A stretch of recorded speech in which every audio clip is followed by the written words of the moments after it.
పెళ్ళైనా పండగైనా వేడుక ఏదైనా పట్టుచీరల ప్రత్యేక వేదిక వారాహి సిల్క్స్.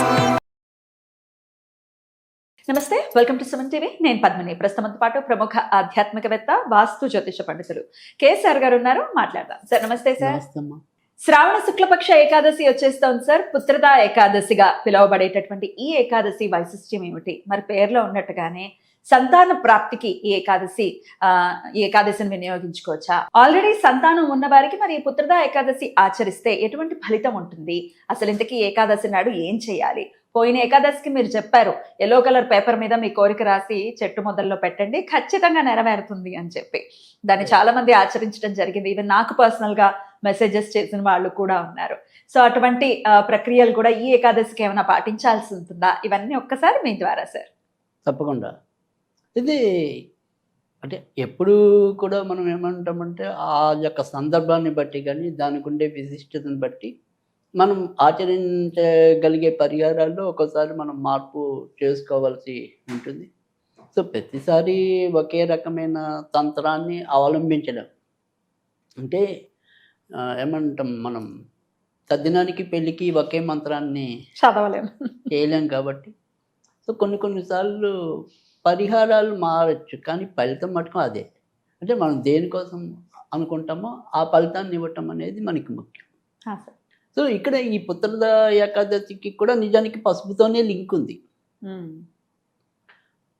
పసుపుతో ఎందుకు లింక్ అనేది మనం, అంటే నేను ఏ పరిహారం చెప్పినా దాని యొక్క పండగ విశిష్టత చెప్పేప్పుడు జ్యోతిష్యంతో కలపకుండా నేను ఉండలేను. అవును, ప్రాక్టీస్ చేస్తున్నా కదా. అంటే అన్వయించుకోవాలి. అంటే మనకి పండగల అంటే ఎవరికైనా సరే అది మనం చెప్తున్నప్పుడు ఇటు ఈ శాస్త్రానికి దీనికి అన్వయం కుదిరినప్పుడు ఇంకొద్దిగా వాళ్ళకి అర్థం అవడానికి ఉంటుంది, లేదా ఆచరించాలి అనే దుగ్ధ రావడానికి కూడా అవకాశం ఉంటుంది.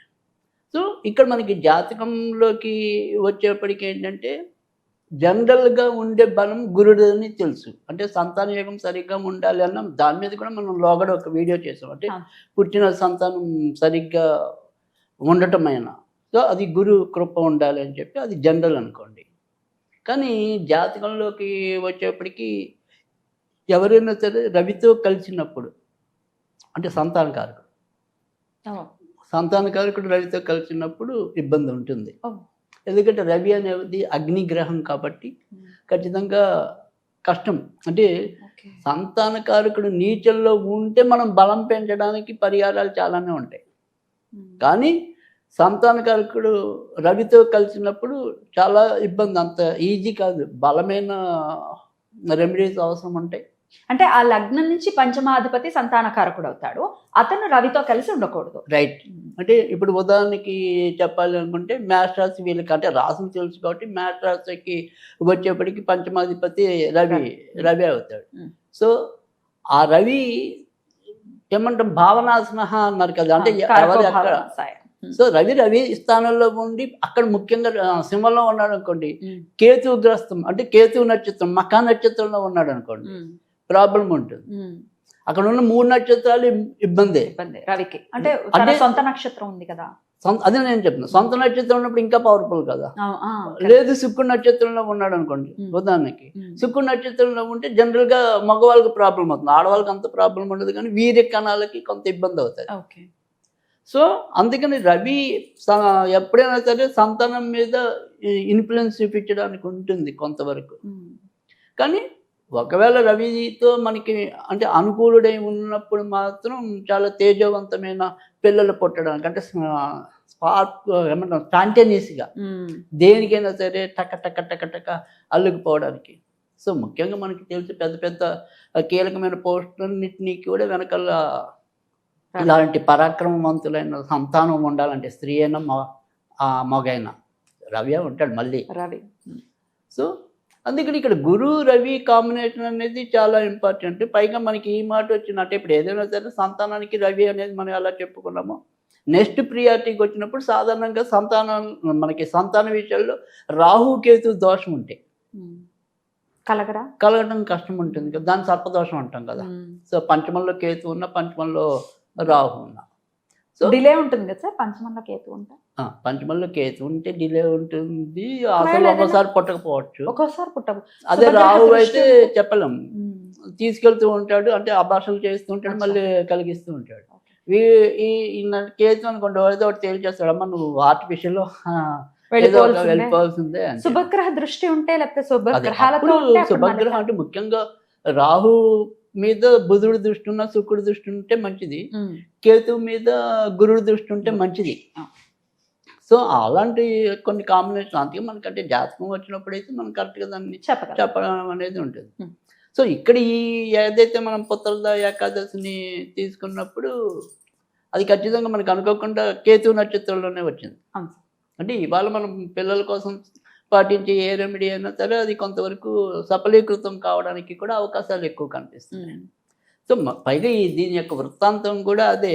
అంటే ముఖ్యంగా భవిష్య పురాణంలో అయితే కనుక మహీజిత్ అనే రాజుగా చెప్పడం అనేది ఉంది. కొన్ని పుస్తకాల్లో సుకేతమానుడు అనే రాజుగా చెప్పడం అనేది పేర్కొన్నప్పటికీ కూడా సంతానం కలగకపోవడం అనేది కామన్ పాయింట్. ఆ దంపతులకి సంతానం కలగలేదు కాబట్టి ఆయన లోమస మహాముని ఆశ్రమానికి చేరుకున్నప్పుడు మీరు ఈ పుత్రద ఏకాదశిని కనుక ఆచరించినట్టయితే కనుక పిల్లలు పుడతారు.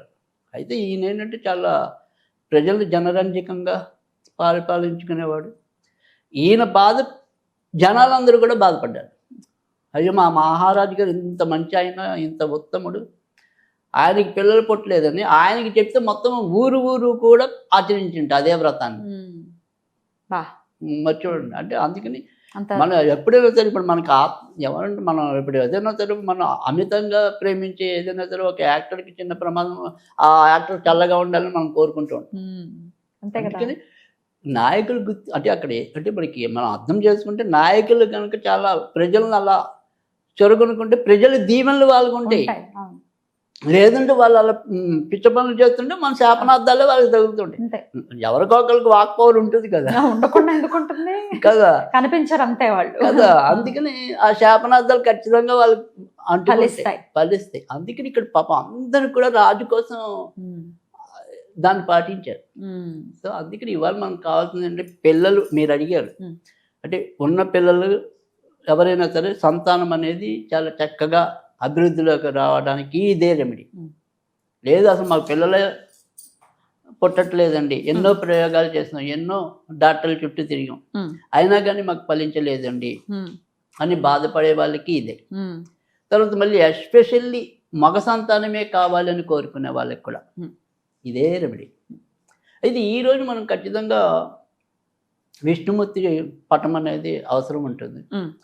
సో ఇప్పుడు చామంతులు దొరికే కాలమే కాబట్టి ఇవాళ మనం ఖచ్చితంగా ఏవైనా సరే పసుపు పూలతో పూజించాలని స్పష్టంగా పేర్కోవటం అనేది జరిగింది.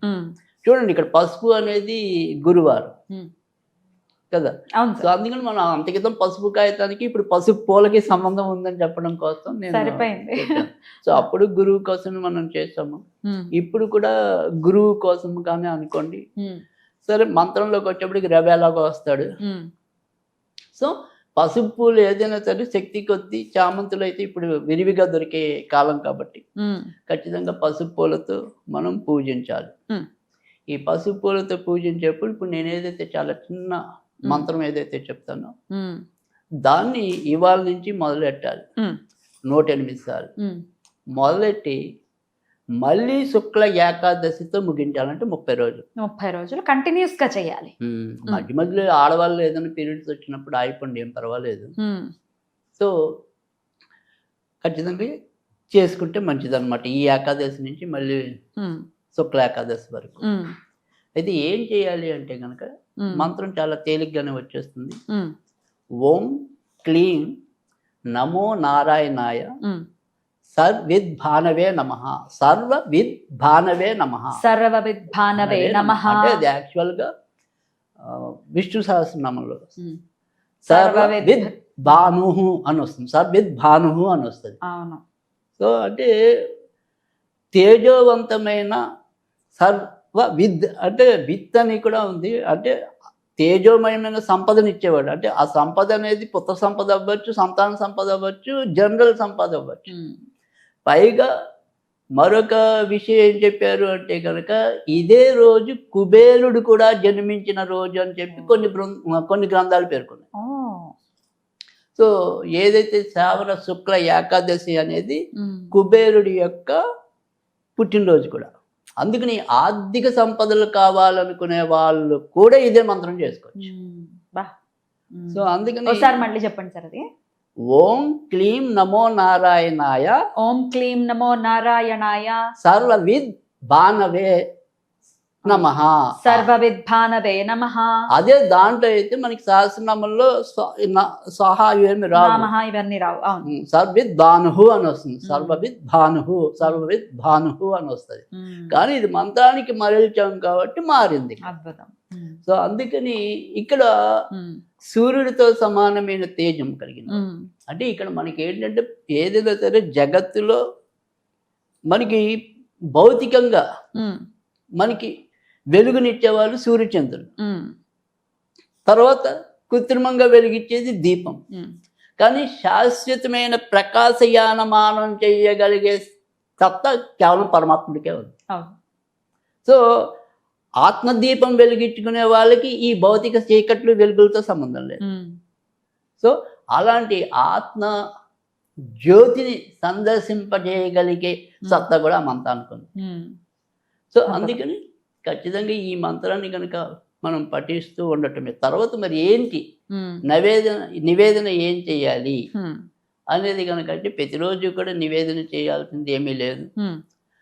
ఎవరికి తోచిన నివేదన వాళ్ళు చేసుకోవచ్చు. చిన్న బెల్లం ముక్క అయినా పెట్టుకోవచ్చా సార్? ఏది ఉంటే అది పెట్టుకోవచ్చు. నియమాలు ఏముంటాయి? నియమాలు కూడా ఏం లేవు. నాన్ కానీ వెజ్ తినచ్చా? గురువారాలు మటుకు ఆ. ఏదైనా కుదిరితే ఆ. తొక్కుడు లడ్డు పెడితే, శనగపిండి లడ్డు. ఈ మంత్రం చదివేటప్పుడు నాన్ వెజ్ తినచ్చా అని అడుగుతారు సార్. నాన్ వెజ్ తినడం ఏం పర్వాలేదు. ఏం పర్వాలేదు. ఆల్కహాల్ స్వీకరించచ్చా? ఆల్కహాల్ వద్దు, వద్దు. ఇంకా చెడు పనులు వద్దు. ఆ. సో ఇంకా కేవలం అంటే ఇది కూడా ఏమంటాం, మాంసం భక్షణ చేయకపోయినా మంచిదే, మంచిదే. కానీ దాంతో పోలిస్తే మిగతా రెండు మటుకు వద్దు. Right sir. అయితే ఏ సమయంలో చేయమంటారు సార్? అంటే పర్వాలేదు, ఇది మొదటి ఏకాదశి. రోజు ఏకాదశి రోజు మాత్రం సాధ్యమైనంత వరకు 12 లోపు చేసుకోండి, ఉదయం పొద్దున. ఉమ్.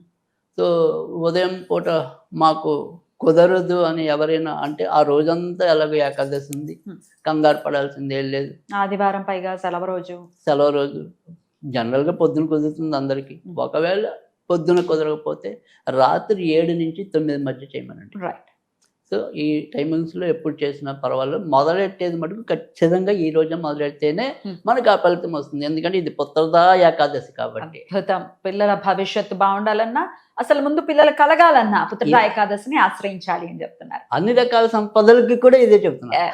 100%. అన్ని రకాల సంపదలు కూడా, సంతానం కూడా, సంతానమే అసలు సిసలు సంపద. మళ్ళీ అది ఒకవేళ మాకు ఆ సంపాదన కంటే ఈ సంపద కావాలనుకునే వాళ్ళకి కూడా కూడా ఉపయోగపడుతుంది.